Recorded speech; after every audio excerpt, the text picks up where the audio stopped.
by the end of this lecture, I hope to convince you that Polar's package is a game changer in the data frame landscape, leaving Pandas behind. And when I think about both of these packages, this is the image that comes into mind, and I will explain it in this talk. So hi, I'm Igor. I used to be a physiotherapist where I trained patients. I manipulated their joints and drank out of coffee. And I wanted to transition to something very similar, so I became an algorithm developer when I train models, manipulate data, and still drink a lot of coffee. I work for Viz.ai, where we close the gap between patients, clinicians, and life-saving treatment using AI. So the primary distinction between Polars and Pandas is the language that they are written in. Pandas is mainly written in Python, while Polars is mainly written in Rust. And Rust is known for its speed and memory efficiency. And besides the inherent speed up relative to Python, it has multi-core processing, meaning that it can compute different stuff on different cores. And Polars was written by this guy below named Richie Vink, and he did it during COVID, which is amazing because all I did during COVID is get my nose swabbed every other week. So besides the speed improvements that I said here, Polars also has query optimization. Query optimization is the process of improving the query by selecting the optimal execution plan. For example, if you want to do a filter and a group by, it's more efficient to first do the filter and then the group by, and then the computation will be done on smaller data. So now I know that, and I can do that in Pandas as well. But the responsibility on the query of optimization lies with the user. And sometimes I remember to do it, sometimes I don't. And this optimization, now I know it. There are other optimizations which I have no idea about, and Polars can do them behind the scenes. All these optimization, they just... It's better than the dog-panda optimization? Then? Dog-panda? Dog-panda optimization? I don't know if it still exists, but it used to be some kind of a module called dog-panda that takes your pandas and optimize it. I'm not familiar, so... I'm not sure it still exists, but so basically you can do something with an LLM. And in my experience, LLMs are very good in those small tweaks. Yeah, definitely. But here, it's a part of the package, and I don't really have to think about it. It's an optimization on a different level. Panda optimizes your Pandas code, and you're optimizing the engine that's running the code on the data. Thank you. Cool. So I'm sorry for the next joke. Polars is so fast. How fast is it? Thank you. It's so fast, it's faster than the speed of sound. So comparing the speeds of these two packages is a bit tricky. Why? Because there are different versions of each package, and through the years, both of them got better.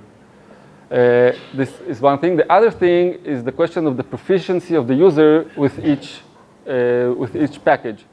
And another thing, it's a question of what is the query. So there is kind of a benchmark query that you're supposed to do to compare, and I'll present a few. So this is taken from the Polars website. It's done about a year ago, January 2023, and it's done across 8 different queries. It's the x-axis, and the y-axis is the time it took to complete the query. So Polars is in purple, and Pandas is in turquoise. And you see that Pandas is just much more faster, even faster than we see here, because it's clipped. The highest number here is 14. And anyway, Polars is way faster, at least a year ago. Then I searched more online, and I found another comparison where Polars was still faster, but not as fast. But they used... What was how big is the data? Was it Dask and Pandas with the data? Right, it's, I don't know, 500, like, you have enough RAM, it's only 2 gigabytes, and the same speed, right? I'll talk about more about... It's also PyArrow, so PyArrow is very fast. I'll talk about it. It's a general comparison made for databases. Not larger than RAM, because Pandas can't deal with larger than RAM data if it's not using PySpark or something. So I found another comparison which was not that good. Polars was still faster, but not as fast. But they used the previous version of Polars and a newer version of Pandas. And I said, I want to do a naive test, a really naive test. I downloaded CSV about 3 gigabytes. And I tried to read it, just to read it. So with Pandas, if I read it naively, it takes 28 seconds. With Polars, it takes 1.3 seconds. Now, Pandas implemented PyArrow, which is a faster type for columnar data. I will talk about it. And it gets faster, it's better now. But still, you have to declare that you use PyArrow, and it's still slower than Polars. If we want to compare a group by, again, Polars is faster. It can do multiple core processing, so it will always be faster. So Pandas and Polars, you can say they're kind of in an arms race. Each one gets a little bit better, and they add stuff. And I think Polars will eventually win, because even if Pandas do the same things as Polars is doing, Polars is still written in Rust, so it will be faster. So a few examples of improvements that both of these packages made over the years. So Pandas implemented Apache Arrow, which is a language agnostic framework for columnar data. It has efficient data types. And as you've seen, it's much faster now if you use it. You have to tell Pandas to use it. And I heard that in future version of Pandas, it will be implemented automatically. But Polars has it like from the start. If you want to pay for GPUs, you can, and use Rapids, who have developed a code that allows Pandas to do the calculation on the GPU. You have to add just one line of code, and the computation is supposed to be faster. I haven't tried it. Polars didn't have its own plotting engine, but now it has HVplot, which is great. I'll show it. And they also have compatibility with multiple cloud storages. They have Azure, Google Cloud, and AWS. And if we're talking about the plotting, so in Pandas, we all know the great plotting of Pandas. It's really easy. It's almost the same in Polars, but they use HVplot. And you can choose in the background if you want to use Matplotlib, PyPlot, or Bokeh. And it's interactive and more beautiful to my eyes. It's compatible with multiple other packages. All the packages on the left, like plotting packages. The packages on the right are data science packages. You can just throw data frames or series into them, and it works. You can explore data from Hugging Face or validate your data using Pandera. If you don't say to Pandas to use PyArrow, it has this weird way of dealing with missing values, because it has this NaN, not a number or not a time, and the type of it is float. So if you have a series with strings and a missing value, then what is the type of the series? And it's a bit confusing and not really comfortable with it. And sometimes you forget that np.none does not equal np.none, and you waste like 2 days because of it. Polars has only none, and it's so much easier. Again, if you tell Pandas to use PyArrow, it's the same. So you might think to yourself, I already know Pandas, right? To move now to another package is hard. But actually, there's a lot of similarity between them. For example, all of the methods you see here are the same between Pandas and Polars. You can look at the data frame, you can do string manipulation, look at the shape and columns. And if you think about it, a lot of the day-to-day work is right here. Like, if you just use it, that's a lot of the work. Some of the methods are a bit different, almost the same. As you can see in Polars on the left, there's a consistent way of dealing with methods. You have an underscore between words, but it's practically the same, Some methods are different, but to my mind, I think it's a low threshold to, it's really easy to learn them. And in the last, if nothing works, worst case scenario, you can switch back to Pandas and switch back to Polars, so it's okay, you're safe. But you won't, believe me, you won't, just stay in Polars. And I want to show two things that are a bit harder as a Polars guy, as a Pandas guy, to switch to Polars. And one of them is the context and the expressions. In Polars, we use context, and inside the context, we use expressions. So the context is filter, manipulation, group by, and the expression is what we will do. For example, if we want to filter a data frame based on the column age and want the age larger than 18, we do df.filter, pl call, age more than 18. And the weird thing is that this expression, pl.call, is just a Polars expression.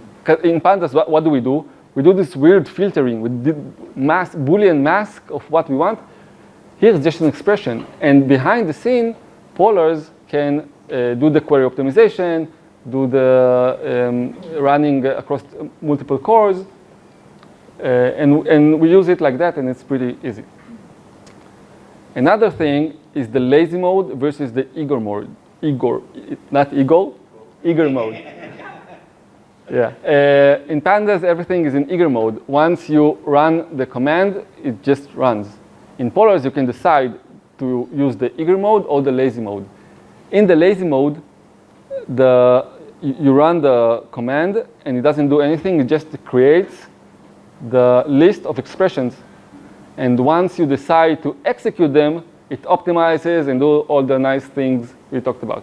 So here, instead of reading the CSV, we only scan it.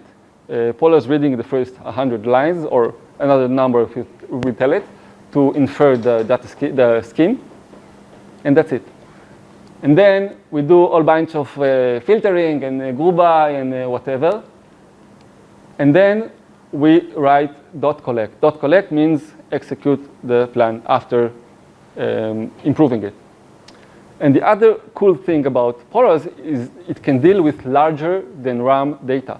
We can add streaming equals true and just does it in chunks. And I had to work once with a data frame with 300 million lines, and Pandas just crashed. And Polars did it in a few seconds, not a long time. So how do we decide if we want eager mode or lazy mode? If we're just doing data exploration, it doesn't matter. We can do everything in eager mode and maybe wait a few seconds. But if we create a pipeline, an ETL, we want it to be fast, and then we use the lazy mode, and it just optimizes everything. So, yes? Other file types, not CSV, for example, Parquet, yeah. Parquet is even easier for Polars because Parquet has metadata about the relevant to the structure, and then I think in terms of performance. it's faster. Because in Parquet, you have metadata about your data, and then if you do the filtering, it doesn't even read the columns you don't need. For example, here, I do the same computation with Pandas and Polars, and Polars is much faster because it only reads the columns it needs. It doesn't read anything else. You can do it the same with CSV. One of the questions about the comparison with Pandas and Polars is maturity and community. So obviously, Pandas is older. It's started in 2010, and Polars only in 2020. And it has more contributors, but Polars is growing fast. If you look at the Stargazer, so we can see that Polars is accelerating. If you want to learn Polars, it's quite easy. You can use the Udemy course on the left by Dr. Liam Brannigan, 4 hours, I think, and it's really short and great. He also has a lot of content on Twitter. He tweets about Polars and how to use it better. And you have Effective Polars by Matt Harrison, who also has the great book Effective Pandas, and also uses Twitter a lot. So you can learn it quite easily.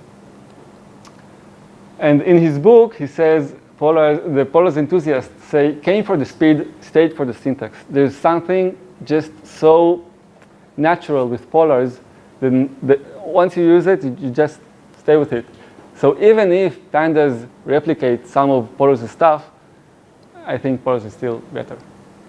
So all you have to do, pip install Polars, import Polars SPL, and if you're very brave, you can import Polars SPD and see what happens.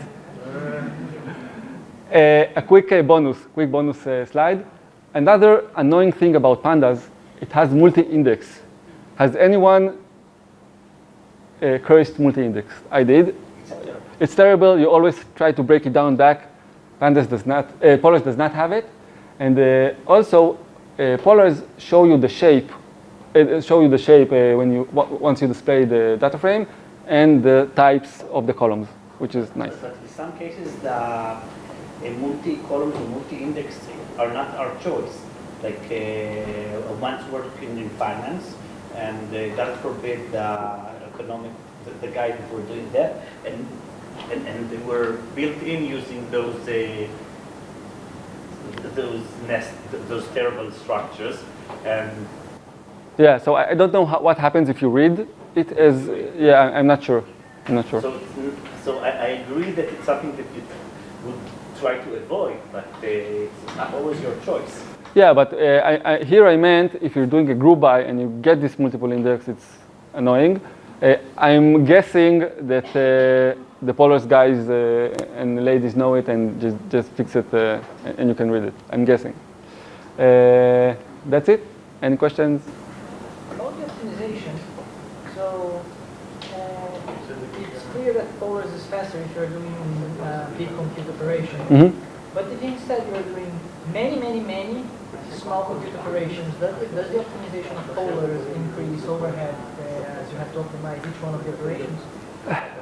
I don't have the exact answer, but from my experience in the last half year using Polars, and I've been comparing them, Polars was always faster, or the same if you're doing like really small data frames. Yeah. One of the main drawbacks of Pandas is that the apply is implemented terribly. Mm-hmm. Basically, it's a for loop. Yeah. And this is and I think if Pandas would fix the for loop, they would be back in the race. How is that applied in Polar? It's because it's an expression. It's runs in parallel. There's some limitation to that. It depends which operation. Some of them it cannot do in parallel. I'm not sure how to answer that, but it's true because some people say, listen, in the future Python will allow multi-core processing, but again, it will happen sometime in the future. And even so, Rust is supposed to be faster than Python, so I'm guessing the advantage of speed will stay on the Polar side. But Python 4 should be, and the rumors say that Python 4 they're going to have behind the scene a kind of optimization that would choose if you're doing it on GPU or CPU. Maybe we'll have to wait and see, and I hope that by the time Python 4 will be out, everybody will be using Polars, and that's it. Yeah.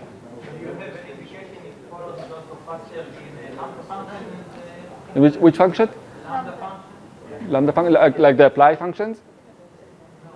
If you want to edit the data frame, maybe do any manipulation instead of the flow or something like this, you can do a lambda function and just edit some columns or add some columns. Yeah.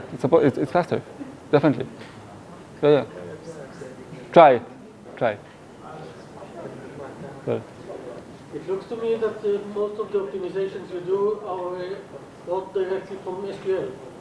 Yeah, because you're correct. Because Polars, they say Pandas has been ignoring what happens in the SQL world, in the databases world in the last 50 years, and Polars just takes it and does the same.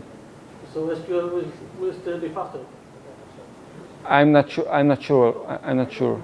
I know that if you use DuckDB, some of the things that DuckDB does and Polar is doing is the same speed. Sometimes DuckDB is faster.